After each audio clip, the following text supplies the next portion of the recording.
بسم اللہ الرحمن الرحیم۔ السلام علیکم۔ پروگرام آپ کی صحت میں میں ہوں آپ کا میزبان ڈاکٹر منصور نورانی۔ ناظرین، آج ہم اپنے اس پروگرام میں بچوں کے ان امراض پر گفتگو کریں گے جن میں انہیں دیگر علامتوں کے ساتھ ساتھ جھٹکے یا فٹس بھی آ جاتے ہیں۔ بخار یا کسی اور بیماری میں ویسے جھٹکوں کا آ جانا کوئی اتنی غیر معمولی بات نہیں ہے، لیکن والدین چونکہ بچوں کے معاملے میں بڑے حساس ہوتے ہیں تو وہ فوراً ہی گھبرا جاتے ہیں، یہ دیکھ کر پریشان ہو جاتے ہیں۔ انہیں کچھ پتہ نہیں ہوتا کہ اس اچانک پیدا ہونے والی صورتحال سے وہ کیسے نمٹیں۔ اسی کو لے کر ہم نے آج اپنا یہ پروگرام ترتیب دیا ہے، اور اس مقصد کے لیے ہم نے اپنے اسٹوڈیوز میں جن معزز مہمانوں کو مدعو کیا ہے وہ ہے ڈاکٹر پیڈیاٹیشین، ہماری کنسلٹنٹ پیڈیاٹیشین ڈاکٹر ازمینہ خان صاحبہ،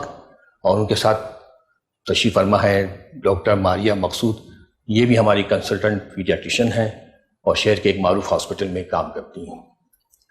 تو آئیے پروگرام کا آغاز کرتے ہیں اور سوال پوچھتے ہیں ڈاکٹر ازمینہ خان صاحبہ سے کہ بڑوں کی نسبت بچوں میں جھٹکوں کے یہ امراض زیادہ کیوں دیکھے جاتے ہیں، اس کی کیا وجہ ہے؟ جی ڈاکٹر صاحبہ۔ بڑوں کی نسبت بچوں میں کیونکہ برین کی گروتھ کنٹینیو ہوتی ہے، برین میں دماغ میں جس طریقے سے ہزاروں سیلز کام کر رہے ہوتے ہیں، اس کے ساتھ ساتھ جس طرح گروئنگ سیلز ہوتے ہیں ان کی ایکسائٹمنٹ یا ان میں فٹس پڑ جانے کے چانسز زیادہ ہوتے ہیں۔ ایک سیل جو پورا میچیور ہو چکا ہے اس کے اندر جھٹکا یا کسی بھی قسم کی تبدیلی کی وجہ سے ریاکشن کرنے کے چانسز کم ہوتے ہیں۔ اس کی نسبت ایک گروئنگ برین کے اندر اس کی گنجائش بہت زیادہ ہوتی ہے کہ جب بھی کوئی ایکسٹرا ٹریگر ملے، کوئی بخار، کوئی اور ایسا چیز ملے جس کی وجہ سے وہ جس سیل کے اندر آلریڈی قدرتی طور پہ یہ قوت موجود ہے تو وہ آسانی کے ساتھ جھٹکے پروڈیوس کر سکتا ہے as compared to adult brain کے۔ تو بچوں میں مطلب گروئنگ برین ہوتا ہے، اس لیے امپلسز، کرنٹ وغیرہ کچھ زیادہ آ رہے ہوتے ہیں۔ بالکل، تو اس کی وجہ سے جو یہ کرنٹ کی ہے ان کی ایکسٹرا پروڈکشن سے آپ سمجھیں کہ جو ہے وہ زیادہ چانسز ہوتے ہیں فٹس پڑ جانے کے یا جھٹکے آ جانے کی کیفیت آنے کے۔ اس کی کمپیریزن میں ایڈلٹ کے اندر جو ہے یہ کرنٹس آلریڈی میچیور سیلز کی وجہ سے کنٹرول ہو چکے ہوتے ہیں، ان کے اندر ایکسائٹیشن کے چانسز کم ہوتے ہیں، تو فٹس کے آنے کے چانسز بھی چھوٹی یا معمولی وجوہات کی وجہ سے کم ہوتے ہیں۔ اسی لیے جو عام طور سے ہم بخار وغیرہ کے جھٹکے دیکھ رہے ہوتے ہیں وہ ایک مخصوص مدت، مخصوص ایج کے بعد جو ہے وہ کنٹرول ہو جاتے ہیں، یہی وجہ ہوتی ہے۔ مطلب یہ جھٹکوں کے برین میں وجہ کیا ہوتی ہے؟ کیا امپلسز فائر ہو رہے ہوتے ہیں ایک دم سے؟ جی دیکھیں، ایک تو کنٹرول امپلسز ہے نا، وہ تو ہمارے پاس باڈی کی ہر میکینزم کو کنٹرول کرنے کے لیے کنٹینیوسلی ہمارے پاس چاہیے ہیں، جس کے ذریعے ہر حرکت، ہر اعضاء کی حرکت جو ہے وہ کنٹرول کی جا رہی ہوتی ہے۔ لیکن کسی بھی ایب نارمل پروڈکشن کی وجہ سے، مثلاً اگر بخار ہوا تو دماغ کا کوئی حصہ ایب نارمل کچھ پروڈیوس کرے گا سگنل، یا کوئی چوٹ لگ گئی ہے کسی حصے کے اندر، یا کوئی سمجھیں اس کو ہم عام زبان میں میٹابولک پرابلم کہتے ہیں کہ کوئی کیلشیم یا کسی بھی قسم کی جو ہماری الیکٹرولائٹس وغیرہ ہوتے ہیں ان کی کمی بیشی کی وجہ سے، بعض اوقات شوگر کی کم ہونے یا زیادہ ہونے کی وجہ سے، کوئی بھی چیز ہماری جو نیورونز جو برین کے سیل ہوتے ہیں اگر ان کی ایکسائٹیشن کی ایبلٹی کو متاثر کرے گی تو وہ ایب نارملی ایکسائٹیڈ ہو جائیں گے اور اس الیکٹریکل امپلس کی وجہ سے فٹس پروڈیوس ہوں گے۔ اچھا، سب سے کامن وجہ کیا ہے بچوں میں فٹس آ جانے کی؟ دیکھیں، بچوں میں فٹس آنے کو ہم لوگ ایج کے حساب سے ڈیوائڈ کر سکتے ہیں۔ ایک تو وہ بچے جو بالکل پیدائش کے اوپر فٹس پروڈیوس کریں، پھر اس طریقے سے وہ بچے جو سمجھیں 1 سال کی عمر سے لے کے 5-6 سال کی عمر تک فٹس پروڈیوس، اور اس کے بعد کی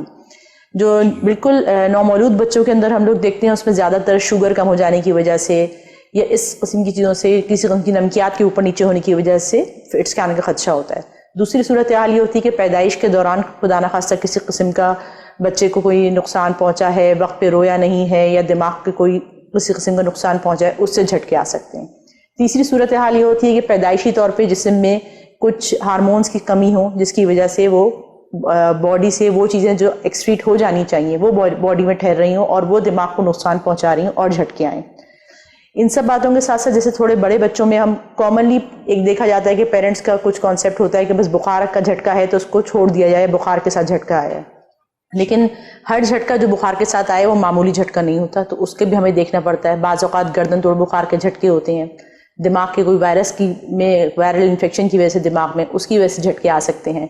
خدا نخواستہ 2 سے 6 سال کے بچے میں کسی قسم کی کوئی چوٹ یا حادثہ پیش آ جائے تو اس کی وجہ سے شاید فوراً بچے کو جھٹکا نہ آئے، لیکن کچھ دن، کچھ مہینوں بعد دماغ کے اس حصے کو ایک فوکس بن جائے اور وہاں سے الیکٹرک جو کرنٹ نکلے وہ ایبنارملی پروڈیوس ہو، جس کی وجہ سے جھٹکے آ سکتے ہیں۔ اس طرح جو بچے بڑے ہوتے ہیں تو ہم لوگ جو عام زبان میں اس کو مرگی وغیرہ بولتے ہیں، اس کے جھٹکوں کا بھی مسئلہ سامنے آتا ہے۔ تو ایج کے حساب سے ہماری چیزیں، اور پھر کہ اس وقت جس وقت جھٹکا پڑا ہے اس وقت باقی سرکمسٹانسز کیا تھے، باقی بچہ کن حالات میں تھا، ادروائز ٹھیک تھا یا پہلے سے بیمار چل رہا تھا، تو وہ سب چیزیں آپ کو لیڈ کرتی ہیں کہ وجوہات کیا کیا ہیں۔ خالی ایک اس میں ہم اس کو فوکس کر نہیں سکتے ہیں، اسی طرح ایج کے حساب سے بھی ہمیں اس کو ڈسٹریبیوٹ کرنا پڑتا ہے۔ ڈاکٹر ماریہ مقصود، میں آپ سے یہ پوچھوں گا کہ بچے 1 سال سے لے کے 5 سال تک بچے کو اگر فٹس آتے ہیں تو اس کی علامتیں کیا ہوتی ہیں عام طور سے، بخار میں یا کسی اور بھی؟ جھٹکے کی بیسکلی بہت ساری قسمیں ہوتی ہیں۔ جو آپ علامات کی بات کریں وہ ڈپینڈ کرتا ہے کہ کس قسم کا جھٹکا بچے کو آیا ہے۔ مثال بڑوں میں جو ایک کانسیپٹ ہے کہ جھٹکے کا آنا ہے پورے جسم کا ہلنا ایک ساتھ، وہ کانسیپٹ بچوں میں نہیں ہے، تھوڑا سا ڈفرینٹ ہے بڑوں کی نسبت بچوں میں۔ یہ صرف ایک طرف آنکھوں کا ٹھہرا لینا بھی جھٹکا ہوتا ہے، بات کرتے کرتے کچھ دیر کے لیے گم ہو جانا بھی جھٹکا ہوتا ہے۔ کچھ کیفیات وہ ہوتی ہیں جو جھٹکے سے پہلے بچہ بے چینی کا اظہار کرتا ہے یا کچھ ڈفرینٹ طرح کی باتیں کرتا ہے، تو یہ ساری سائنس جو ہیں وہ جھٹکے سے پہلے کے اور جھٹکے کے بعد کی بھی کچھ علامات ہوتی ہیں کہ بچہ غنودگی میں چلے جائے، کچھ ٹائم تک سوتا رہے یا سست ہو جائے، یہ سارے جھٹکے سے پہلے کے اور بعد کی علامات ہوتی ہیں۔ جھٹکا تو ایک کامن چیز ہے جو کافی سارے لوگ دیکھ کے پہچان جاتے ہیں کہ بچہ ہوش میں نہ ہو، بات نہ کرو، ہاتھ پیر کی حرکت ہو رہی ہو کنٹینیوس، جو کہ روکنے سے نہ روکے خود سے۔ کچھ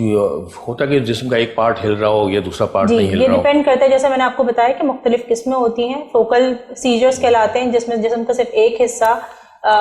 متاثر ہوتا ہے اور ایک حصہ ہل رہا ہوتا ہے، یا آدھا جسم ہوتا ہے جو موو کر رہا ہوتا ہے، اور کچھ جنرائز سیجرز ہوتے ہیں جس میں بچہ ہوش میں بھی نہیں ہوتا، جسم کا پورا حصہ ہل رہا ہوتا ہے، اس کے ساتھ پیشاب وغیرہ کا نکل جانا اور منہ سے جھاگ آنا۔ اکثر اوقات بچے اپنے دانتوں کو بہت زور سے بند کر لیتے ہیں جس میں ٹنگ بائٹ کا بھی خدشہ ہوتا ہے۔ یہ سارے سائنس جو ہیں وہ جھٹکوں کی علامات ہوتی ہیں، لیکن وہ ساری چیزیں ٹائپ پہ ڈیپینڈ کرتی ہیں۔ یا اس کے سامنے کھور بھی رہا ہوتا ہے بعض وقت؟ جی ہاں بالکل، وہ ایبسنٹ سیجرز میں نے جیسے آپ کو بتایا کہ بات کرتے کرتے ایک دم خاموش ہو جانا، غائب ہو جانا، اور بیہوشی بھی تاری ہو سکتی ہے اس کے جی، وہ جھٹکے کے بعد خاص طور پہ وہ علامات ہوتی ہیں جو بھی امیڈیٹلی نہیں ہوتی۔ جی ڈاکٹر صاحب، ڈاکٹر ازمینہ خان صاحب، میں آپ سے پوچھوں گا کہ بچوں کو بخار میں جھٹکے آئے تو ماں باپ کو فوری طور پہ کیا کرنا چاہیے؟ جی بالکل، اگر پہلی دفعہ ایسی کیفیت ہوئی ہے اور ماں باپ نے اس سے پہلے ان کو علم نہیں تھا کہ بچے کو بخار میں، کیونکہ ایک ٹینڈنسی ہوتی ہے، ہر بچہ بخار میں جھٹکا نہیں پروڈیوس کرتا۔ اگر ایک ہی والدین کے 2 سے 3 بچے ہیں تو ہو سکتا ہے کہ کسی ایک کو یہ مسئلہ ہو، اور اس صورت میں ضروری نہیں ہوتا کہ کوئی 104 یا 105 کا بخار ہی چاہیے۔ جس بچے میں ٹینڈنسی ہے تو وہ اس کا بخار بہت تیزی سے بڑھ سکتا ہے، اس کو 101 102 کے بخار پر بھی جھٹکے آ سکتے ہیں۔ جھٹکے آنے کی صورت میں سب سے پہلی بات تو جو پیرنٹس کو کرنی ہے وہ خیال یہ رکھنا ہوگا کہ بچے کو فوراً سے کروٹ دی جائے، اگر وہ لیٹا ہوا ہے، اگر بیٹھا ہوا ہے، گود میں ہے، تو یہ دھیان رکھا جائے کہ جو جھاگ یا جو سیکریشنز اس کی نکل رہی ہیں وہ اس کی سانس میں جانے کا چانس نہ ہو۔ یوزلی ہم گھبراہٹ میں بچے کو گود میں لٹا لیتے ہیں، یہ نہیں کرنا، اس کو کروٹ کی طرف رکھنا ہے تاکہ جو جھاگ جو سیکریشنز نکل رہی ہیں اس کو فوراً سے نکالا جا سکے۔ کروٹ کے لیے کوئی فکس نہیں ہے، لیٹرل یا جی الٹے ہاتھی کروٹ کو ہم لوگ پریفر کرتے ہیں، لیکن پھر بھی اگر کوئی ایسی سرکمسٹانسز ہیں، گود میں ہیں، گاڑی میں لے کے آ رہے ہیں، تو پھر بھی آپ کروٹ کو ایٹ لیسٹ وہ پریفر کریں گے۔ اس کے ساتھ ساتھ جو ہے آپ کو خیال یہ رکھنا پڑے گا کہ اس دوران بچے کو منہ میں پانی یا کوئی دوا بخار اتارنے کی ڈالنے کی کوشش نہ کی جائے، کیونکہ اس دوران جب بچہ جھٹکا کر رہا ہے تو خدا نہ خواستہ پانی پلانے کی کوشش میں یا دوا دینے کی کوشش میں وہ دوا پیٹ کے بجائے سانس میں جائے گی، مطلب حلق میں چلی جائے گی، جس کی وجہ سے خدا نہ خواستہ جو چیزیں ہیں وہ مزید بگڑ جائیں گی اور سانس رکنے کا اور باقی خدشات بڑھ جائیں گے۔ تو آپ کروٹ فوراً دے دیجئے بچے کو، اگر کوئی اس نے کوئی ٹائٹ کپڑے پہنے ہوئے تو ان کو لوز کر دیجئے، زبردستی اس کو ہاتھ سے پکڑ کے ٹائٹ کر کے روکنے کی کوشش نہ کریں، اور کوشش کریں کہ اگر بہت تیز بخار ہے تو آپ جلدی سے اس کو ہاتھوں اور پیروں یا سر کے حصے کو گیلا کر کے اور جلد از جلد ڈاکٹر کے پاس لے کے جائیں۔ گیلا ٹھنڈے پانی سے کرنا ہے، فریج کے پانی سے؟ نہیں، فریج کے پانی سے نہیں۔ بخار کے اندر جھٹکا ہے یا نہیں بھی، اور عام طور سے بھی آپ کو پٹیاں رکھنی ہے تو وہ سادے پانی کے، روم ٹیمپریچر کا جو پانی ہے اس کو یوز کیا جاتا ہے۔ جو برف کا پانی یا فریج کا پانی ہے وہ نہیں یوز کیا جائے گا، اور اس میں بھی اگر آپ پانی ڈال رہے ہیں تو یہ نہیں کیا جائے گا کہ نل کے نیچے کیا جائے کہ خدا نہ خواستہ سانس میں لینے کا ڈر ہو۔ آپ اپنے ہاتھ گیلے کر کے یا کوئی کپڑا گیلا کر کے اس سے ہاتھ اور پیروں کو گیلا کریں گے اور جلد از جلد ڈاکٹر کے پاس یا ہسپتال لے کے جائیں گے۔ ماں باپ اکثر دیکھا میں نے کہ وہ باتھ روم میں لے جا کے نل کے نیچے کھڑا کر دیتے ہیں۔ تو اس جھٹکے کی کیفیت میں ایسا نہیں کرنا ہے، کیونکہ اس میں ظاہر سی بات ہے بچہ تو ہوش میں ہوگا نہیں، اور موسٹلی چاہے بخار کا بھی جھٹکا ہو، جھٹکا کنٹرول ہونے کے بعد بھی کچھ منٹ تک جو ہے بچہ پراپر ہوش میں نہیں ہوتا ہے. تو اس میں ایسا کرنا کہ ڈائریکٹ پانی کے نیچے کر دینا یہ خطرناک ہو سکتا ہے. آپ کپڑا گیلا کر کے, ہاتھ گیلے کر کے, کسی چیز سے اس سے آپ اس کو گیلا کیجئے, اس کے ہتھیلیوں کو, تلووں کو, ماتھوں کو, بال کو, ان چیزوں کو, تاکہ بخار کو کنٹرول کر سکیں. اچھا, بخار میں جن بچوں کو یہ جھٹکے آتے ہیں,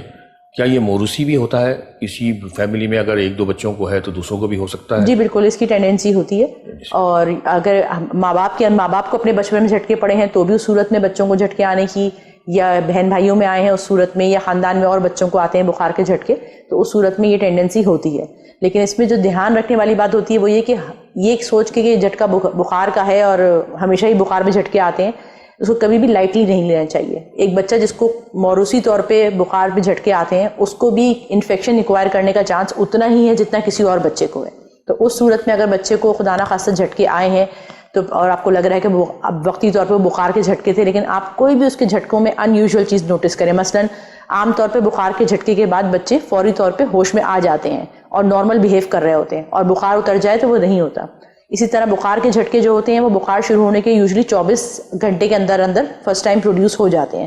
اور ان کا دورانیہ کم ہوتا ہے, بہت میکسیمم ہو تو 5 منٹ تک کا ہوتا ہے, اور ختم ہونے کے بعد بچہ مکمل طور پہ ہوش میں ہوتا ہے. لیکن اگر آپ نوٹ کریں کہ وہ بچہ جس کو یوزلی بھی بخار میں جھٹکے آتے ہیں, اور خدا نہ خواستہ اس کے جب جھٹکا آئے اور آپ نوٹ کریں کہ وہ جھٹکا نارمل ہونے کے بعد بہت دیر تک سوتا رہا, یا جھٹکے سے پہلے یا جھٹکے کے بعد بہت زیادہ الٹیاں کر رہا ہے, یا کسی بھی لحاظ سے ایب نارملی بیہیو کر رہا ہے, تو آپ اس کو ہرگز بخار کا جھٹکا سمجھتے ہوئے ہلکا نہ لیں, اس کو انفیکشن اور باقی چیزوں کے لیے فوراً سے اسیس کر رہے ہیں. ڈاکٹر ماریہ مقصود, میں آپ سے پوچھوں گا کہ یہ گردن توڑ بخار کون سا بخار ہے؟ جی, اور جیسے یہ کس طرح کی علامتیں ہوتی ہیں اس میں؟ جیسا بھی ڈاکٹر زمینہ نے آپ کو بتایا کہ ضروری نہیں کہ ہر بخار کا جھٹکا صرف بخار سے ریلیٹڈ ہو. کچھ فٹس اس وجہ سے بھی آ رہے ہوتے ہیں کہ جیسے آپ نے گردن توڑ بخار کا نام لیا, گردن توڑ بخار کی کافی ساری قسمیں ہمارے پاس موجود ہیں. کچھ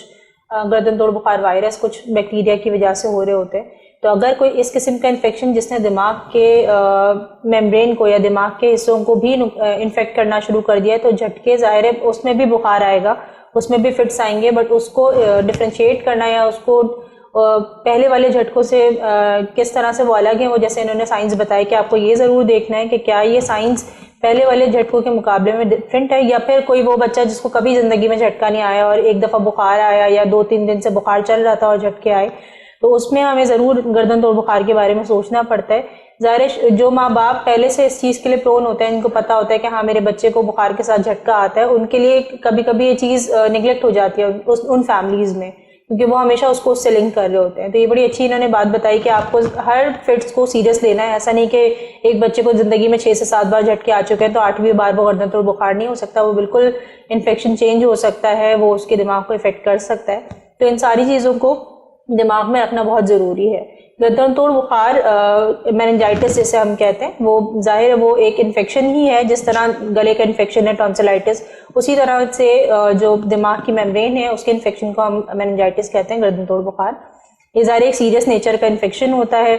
عموماً اگر آپ فوری ٹریٹمنٹ اس سے حاصل کر لیں اور بچے کو ٹائم بھی ڈاکٹر کے پاس لے جائیں اور دوائیں جس طرح سے کہی گئی ہیں وہ ساری چیزیں اس طرح سے یوٹیلائز ہو جائیں تو بچہ کافی حد تک بہتر ہو جاتا ہے اور کافی ساری چیزیں بہتر ہو جاتی ہیں. ہاں, ڈیلیڈ ہاسپٹل جانے یا ڈیلیڈ ڈائگنوسس کے اندر کمپلیکیشنز آنے کے بھی چانسز ہوتے ہیں, جس میں کچھ کمپلیکیشنز آپ کو فوری طور پہ مل جاتی ہیں اور کچھ کمپلیکیشنز ایسی ہیں جو مہینے 1.5 مہینے کے بعد سامنے آتی ہیں. تو گردن توڑ بخار ایک سیریس نیچر کی بیماری ہے جس کو آپ کو ظاہر سیریسلی کیٹر بھی کرنا ہے اور سیریسلی اس کو ٹریٹ بھی کروانا ہے. ناظرین, پروگرام کا سلسلہ جاری ہے, لیکن ہم یہاں ایک چھوٹا سا بریک لیں گے. بریک کے بعد ہم اپنے ماہرین سے مزید اہم سوالات بھی پوچھیں گے, اس لیے آپ نے کہیں نہیں جانا. Stay with us, we will be right back.